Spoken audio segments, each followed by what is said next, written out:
Pinapunta yung dalawang babae na yan para guluhin talaga yung story. Basta isa lang ang malinaw. Hindi ba gulo nga? Parang lumitaw sila para sabihin, wala pong connection si speaker dito. Hindi, isa lang ang malinaw. Isa lang ang malinaw. Na hindi maaaring i-implicate. Oo. Yun nga. So, ang lumilitaw ngayon, eto po, yun ang sinabi ni Senator Lacson. Oo. Hindi mo pwedeng i-implicate. Hindi to enough. Itong information is not enough to implicate. Not even implicate the former speaker. Bakit Lead lang pala yun. Bakit ka pa nagtestigo, di ba? Kung Lead wala lang namang- pala yun. Kung ano ang dahilan, di ba? Di ba po gulo ang istorya pagka nag-iba? Kaya ang ginugulungan nila yung istorya.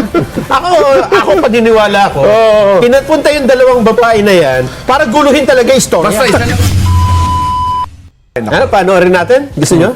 Ayong ano? Para hindi tayo... Sige, nabitin tayo eh. Oo, nabitin. Para pagka binalikan ng ang history, nakita nila, ito yung dinidiscuss pala nila. Sige. Okay na ba yung video? Yung tagpo na tinatanong ni Senador Marcoleta, yung dalawa. Yung babae. Ano ba tinanong? Ano nangyari? Panoorin natin. Ito na. Mr. Chair, gusto ko sanang magtanong lang sana sige, kung go ahead. papayag ka. Of course. Yung tungkol doon sa Tamarid House sa South Forbes, yung binabanggit mo kanina, di ba? And then you were asking for some parang leeway in terms of a few days para i-vacate ninyo because you're not yet ready with all the things that you need to move out, di ba? Sino yung may-ari ba talaga nung bahay na yon? Your Honor, hindi po kami aware kung sino po yung owner mismo, but we are... I will answer that. Ang may-ari po dati, Doris Magsaysay Ho. And you were there as what? Staff ng tenant. May tenant kasi si Doris Magsaysay Ho na sila nakatira, sila yung staff. So nung nabenta, existing pa yata yung lease contract, so hindi sila umalis. Pero pinipilit silang umalis nung bagong owner. And allegedly, ang bagong owner is Martin Romualdez. Yun ang sinasabi. Yun ang sinasabi mo kanina? Yes. At referring to Diskaya? No, let's based on documents, yung bahay na ibenta sa isang corporation, Golden Peasant Holdings Corporation. Incidentally, the major stockholder, also used to sit in the board of at least 2 corporations associated with the former speaker. Ito yung Benguet Corporation. I think mining yata ito. Yung isa yung may joint venture sa ABS-CBN. Dito yung pangalan. Teka. Romualdez something.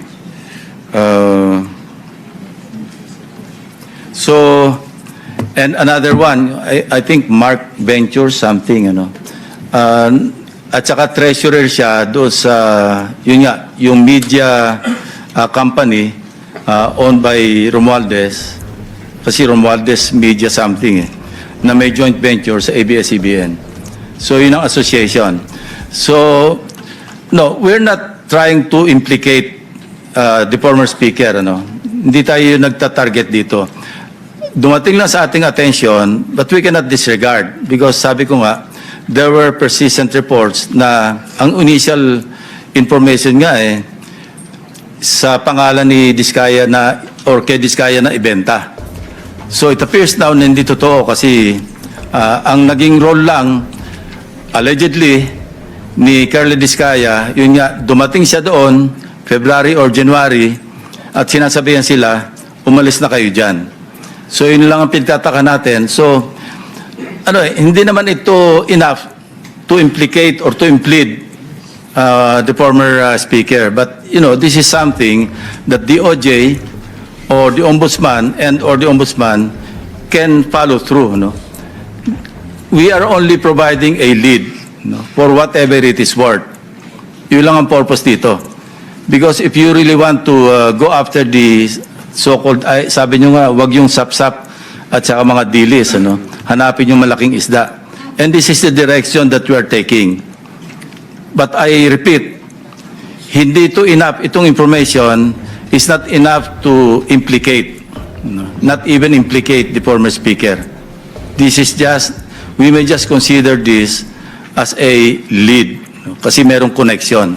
But of course, dininay naman ni Carla Diskaya, so let's leave it at that. So with that, I would like to ask your permission to excuse the two ladies. Meron pa? Sige, okay. Thank you for the explanation, Mr. Chair. Ayun. Pero meron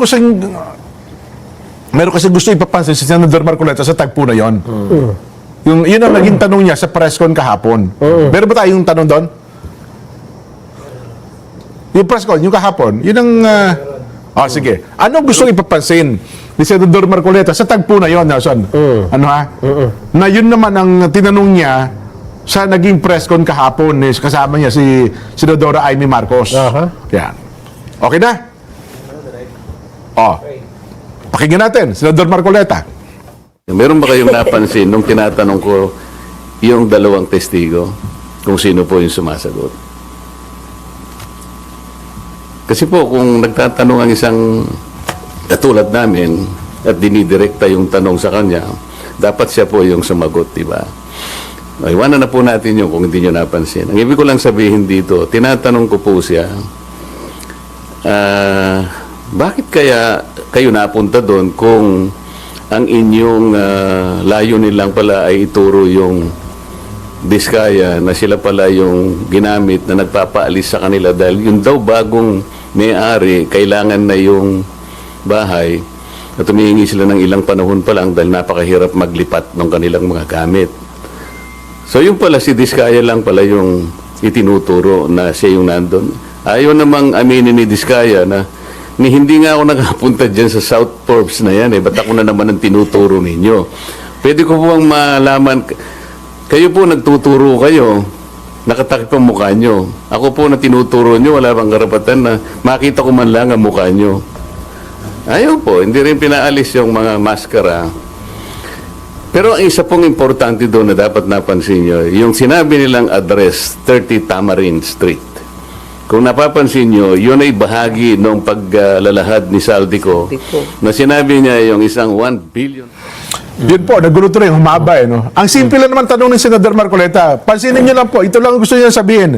Sa akin pong pagkatanong, sa halip na yung dalawang witness na sumagot, hindi po sila sumasagot, kundi si Senador Ping Lacson na chairman ng Blue Ribbon Committee. Yun lang naman.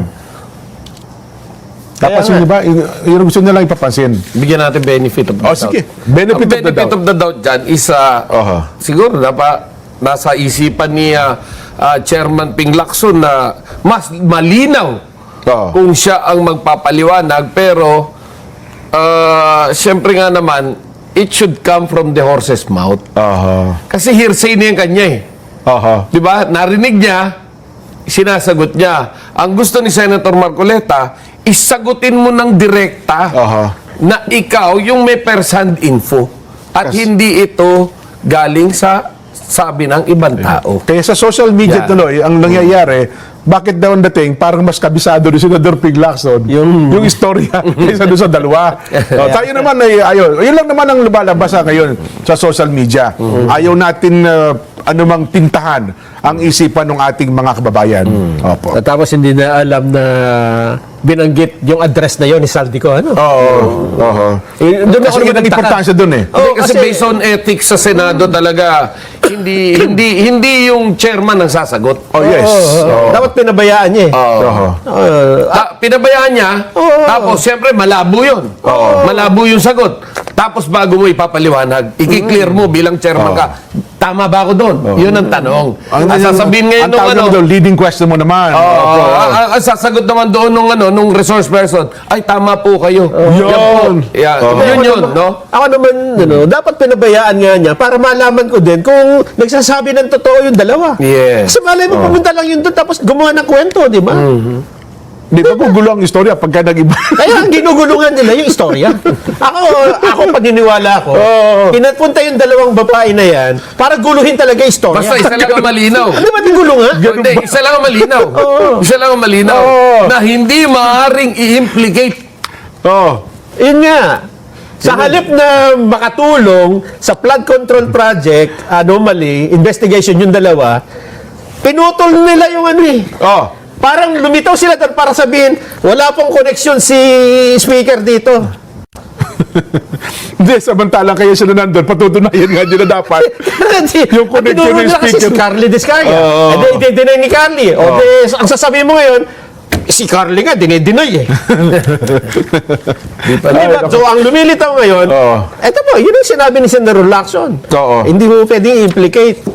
Bakit Lead ka pa lang pala yun. Bakit ka pa nagtestigo, di ba? Lead lang pala yun. Kung ano ang dahilan, di ba? Wala palang implikasyon yung Wala. si Curly tsaka kay speaker. Lead Wala. lang pala yun. Wala nga. Yun ang, Oo. ay may